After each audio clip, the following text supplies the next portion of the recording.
కోల్పోయావా, కార్యం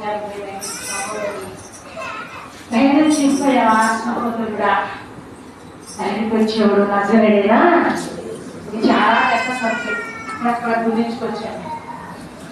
ధైర్యం కూడా ప్రార్థించేవాడు. సింహాలంట. సింహం భయపడతా? సింహం. క్రైస్తవుడు అంటే సింహం భయపడదు. క్రైస్తవుడు అంటే